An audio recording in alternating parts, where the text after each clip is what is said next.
Hello, good evening. Welcome to another edition of Up the Reds TV with me, Andy Cambe. So, this one is the preview for the Carabao quarter-final away to Southampton tomorrow evening. So, it's a game where the Reds take on a managerless team who had a manager when we last played them, and we beat them 3-2 a few weeks back. So it's going to be a different occasion, different person in the dugout for them. Somebody called Rusk, who's the under-21s coach, and he'll be looking after the game tomorrow. So we don't know what to expect there, but let's get on to what Arne Slot said today. Just going on to that bit first, he had pity. He felt sorry for Gary O'Neill at Wolves and Russell Martin at Southampton. He said both the managers stuck to the beliefs in the way that they played, and it is a results-driven game, and unfortunately it is what it is. So that was Arne just saying about that.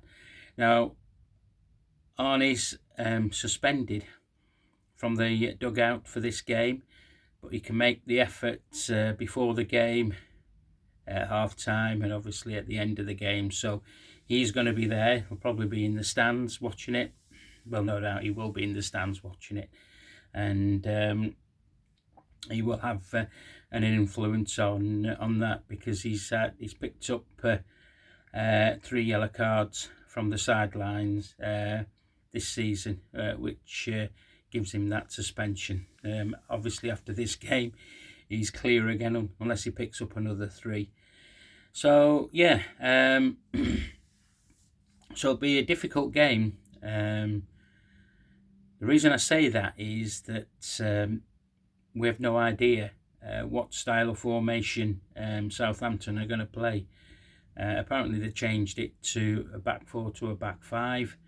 When they went 2 or 3-0 down, and it didn't go well for the rest of the game. So no idea what's going to happen there. Arne was asked about his team selection. Chiesa is available, whether he gives him a start or he gives him minutes at the beginning and then takes him off. Jota picked up a bit of an issue after his cameo against Fulham. He didn't train yesterday, but when he said that, the absolute socials went absolutely mad about Jota. But if you listen to the whole interview, he did say, when he said he didn't train yesterday, but he will be involved today and we will assess him. And again, he probably won't start, but he will get minutes. So instead of just jumping on the first sentence, or anybody that has watched the interview and then puts a sentence down as Jota took a knock against Fulham and didn't train yesterday, and that's it, you are going to get a reaction. You're going to get clickbait. So please put the full article down. Don't just put a sentence down to what it is. It just makes it look silly and stupid, especially on your part when you put things like that on social. So yeah, so he'll be available. Arne did mention that there will be changes, players playing in positions that you might not think of. Well, without him mentioning anything, I'll mention my team selection, which I think he's going to do. I might be 100% wrong, or I might get some of it right, but this is how I think, from what I've heard from the press conference today, would happen. As I said, Arne said that he would be looking at players to play in positions that they have probably not played in, but are up to speed of the game to quite handle playing in those positions. There's going to be some sort of like records possibly broken tomorrow. If Mo scores another goal, he'll be on the same goals as the great Billy Liddell. which is another record that he's going to break this season. If Trent started, that would be Trent's 300th appearance for the club, which is just an outstanding amount of games that he's played in his short career at the club.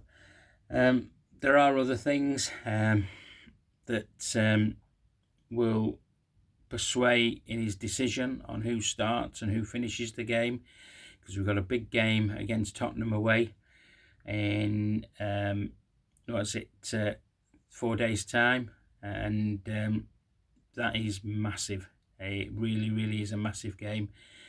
So he'll be hedging all his bets. In his press conference, although it's the first trophy to be won, I don't think it's in his top priority to win. Me, I'm old school. You enter all trophies and you enter teams to win all trophies, and we've done that in the past few years. Remember, we won it last year with Jurgen, with the youngsters. So yeah, gonna be interesting tomorrow. My lineup. So as Arne said, Kelleher will start. This is the interesting bit. I don't think he'll start Trent tomorrow.